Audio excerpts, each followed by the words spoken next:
His back legs. And Julie, before you go to that, if you go home and you do that, do not stand directly behind your horse, because they are apt to double barrel. Yes. Consult your equine professional and they can tell you. So I'm going to pick up his back leg. You always, when you stretch your horse's back legs, you want to bring them to the front. They want to line up with the front. He's kind of offset here, but I won't push hard or pull hard. I just wait until he releases. And then I will come back, easy. Some horses are not used to this. Come back, I'll put weight on the hock, because I want him to point his toe like a little ballerina and stretch that hamstring. Good. And always replace their foot back down. A lot of people will let go of the horse's foot and they react fast or whatever. You don't have control of the situation. That's the biggest thing, and you do not want to pull the horse's leg out. You want to keep them all in line with each other. Another thing you can do if your horse is really sore in the wither is, let's say hypothetically, we can make a lower spot in the dirt.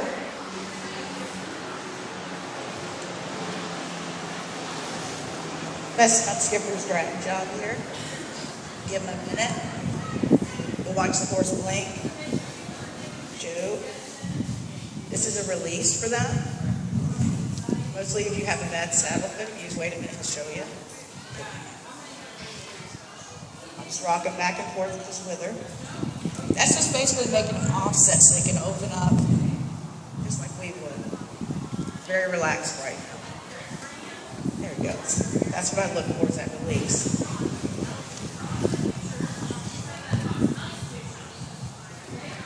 You want to turn it around? What do you think?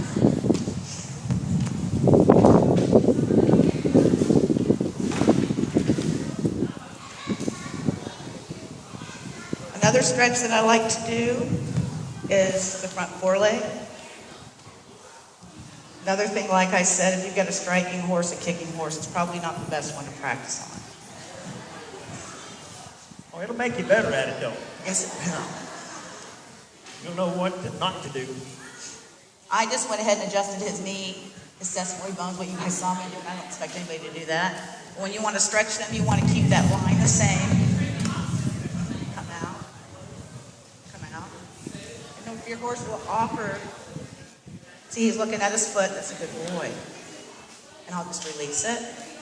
Because it's real important when you saddle your horse that you don't have skin up in here. If the horse has a rib subluxation, they'll get very, what word am I looking for? Cinchy. Cinchy, they'll start acting out because they're uncomfortable. Boy. Right here, as I told you, I was just checking the ribs. He's not happy right here.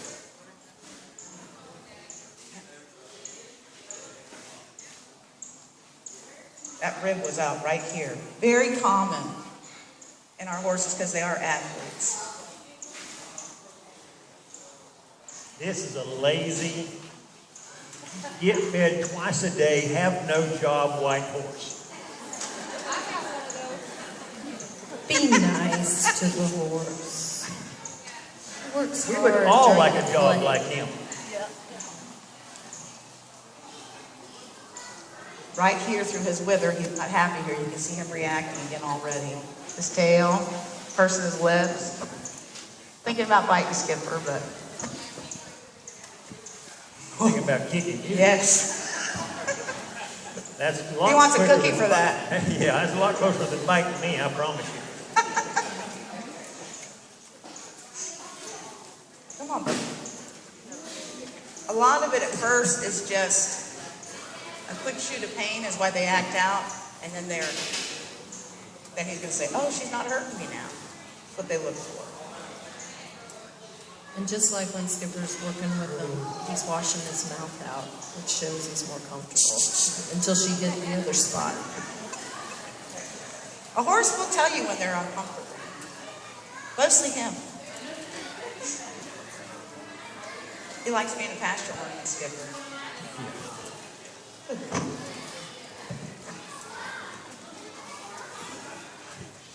That's what you get for posting that he needs a cookie. There are 2 tuber sacrales that are in their sacrum area. Basically, they have 18 thoracics, 6 sacrum bones, and there's 2 points here that usually easy. Yeah, I want to point something out here. Sorry. This is not going well. This is what could happen. You got to understand the dynamics of horse training and horses kicking. I wanted to be back here so I could keep him going that way. But in order to do that, he was tucking his nose to me. That means he's going to kick that way. I didn't want him kicking that way. So it was almost like we need another person out here because their hip is going to go the opposite of their nose. Remember that. Their hip is going to go the opposite of their nose. If they're looking this way, their hip is going to go that way. And I didn't want to put Julie in danger. That's why I wanted to be there to help keep him in. Yeah, come on in, Harley. Hey, Harley, take the nose. I'll take the nose, Deb. No, you have to work on the back end. I just wanted the skipper on the other side of the back end. Because the horse won't kick the skipper. Yeah. Believe it or not, he has.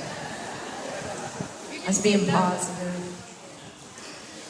If you see your horse short striding in one rear leg, it's very possible that he has an impingement. Very common. Bracing in the neck. You'll see them arch their neck. They'll support themselves.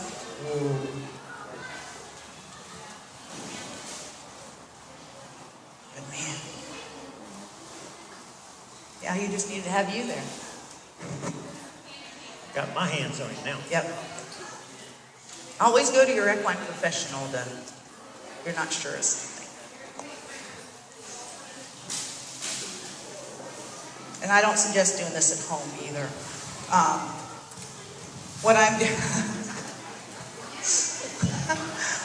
doing is I'm opening up this sacrum joint. A lot of veterinarians have had a lot of discussions as far as the tailbones fusing together. They say the tail does not work. Some people say it does. I've had good luck with it. Got this, Steve, skipper? Good. I can release. Good boy. You thought about kicking skipper there. Whoa, whoa, whoa. Are you wooing skipper? Yeah. Wooing the horse? I said skipper. I was afraid he was going to chase me with that flag. I didn't think I could get away. Good boy. Hunter's bump, which you'll see if your horses have a ridge in their croup. A lot of time it's from them not using their, it is from them not using their body properly. Bad saddle fit can cause that. Because when they come off this hind end, the impulsion, if he's not talking to the front end, they'll get what we call hunter's bump. It should be able to be adjusted. Would the fact that he rears him up intentionally in the play cause that? Yes, very much.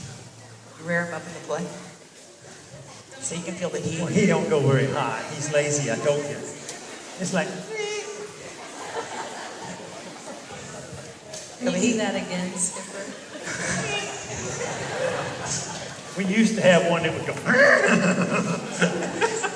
And Kathy would just freak out every time we did it. Yeah. We coming back over? Yeah. Another good thing if you have a quiet horse is if you just put your hand on their mid back here and you just rock lightly back and forth, they'll allow it. That will give them a big release as well. Started tweaking. Working or whatever that is.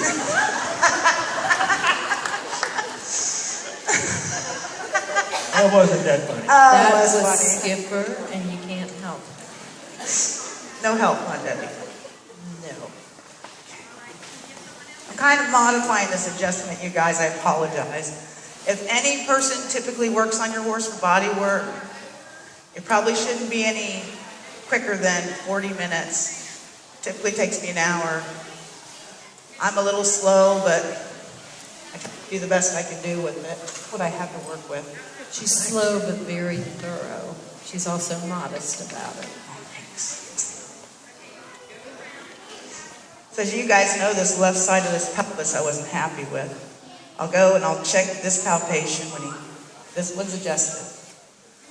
What I'm trying to do is gain the height back. Boy. Sounded like that popped. It did pop. You heard that. Boy.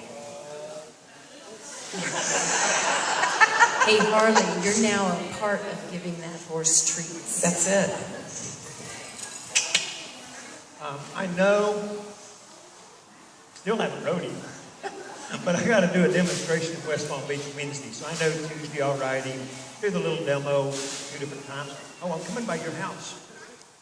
The little church Wednesday at 8:30 in Fort Pierce. Next week, Beverly Hartley's going to ride him here in church. So we'll see how that turns out. That's up to the trainer skipper there for sure.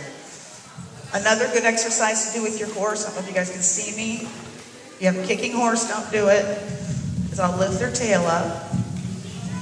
If you clamp tail, sorry about the bend, sometimes definitely means that you have back soreness in your horse. This is just really nice. Just pick up the tail lightly, just drop it back down. And what that does is it stretches all through this glute, or hamstrings, everything. The tailbone has muscles. I mean, if your horse is subluxated its tail to the right, it's possible that he's got a lack of impulsion from the hind end, lack of movement, doesn't want to take a lead. It can be as easy as that. And that's what I look for, is his range of motion and everything. And he doesn't like that much either. Okay, Harley, you want to walk him, get on my side and walk him forward? What I'm trying to do is get him off this right rear. Open up that sacrum. That stung a little bit. You can see how he was standing. He took a minute to feel it. Where's the tree? Where's the tree? Yeah. Right here. You'll be looking for him now. That's right. Beverly will take treats, I'm sure.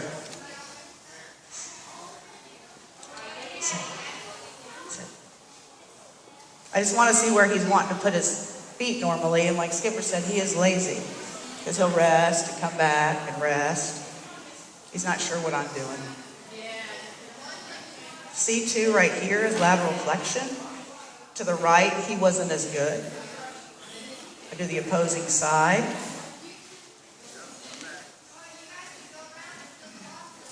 Come up here. I load this joint.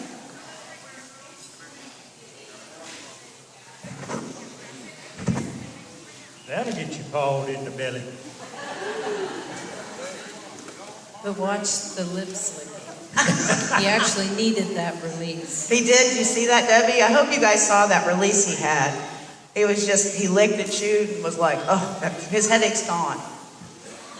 No, People don't realize they get headaches. I'm still here. Yeah, you are. Yeah, he's still looking at him. Oh, he can come around. So I'm going to check his lateral flexion again. And I'll look at what range of motion I have again. He can try a little harder. Good boy, before he tried to move, and now he's not moving. But he's going to cheat that leg and make me think that he's coming back further.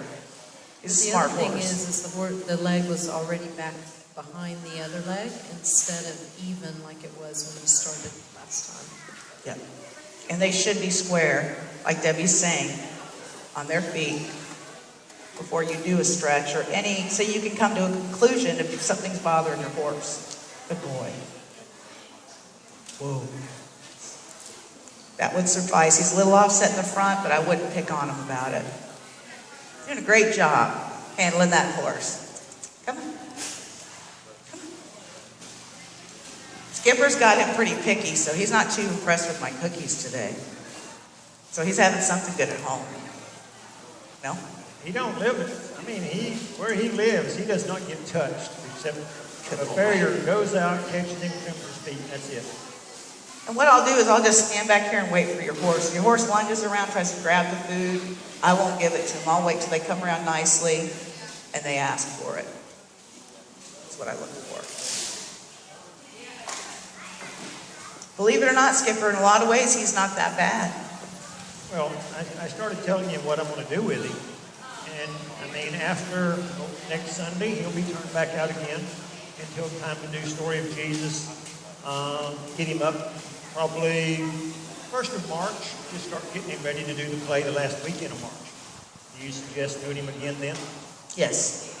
If your horse is in heavy collection work, roping, jumping, anything like that. Yeah, rare. That's the only thing he does. Typically quarterly, if your horse is in heavy work, is a good gauge every 3 months. If you have a recreational horse, maybe 6 months to a year, you know, unless you see a problem. Another good stretch to do, and this will probably kill Skipper, but because a lot of people teach their horses to bow, which I don't like it either, because does he bow already? Okay. Because when you go to hold the horse's legs, they'll lean on you. But one to stretch the top line through here is just bring your cookie down or whatever they like, and I'll come down. He's not too sure what I'm asking him. Let him stretch through.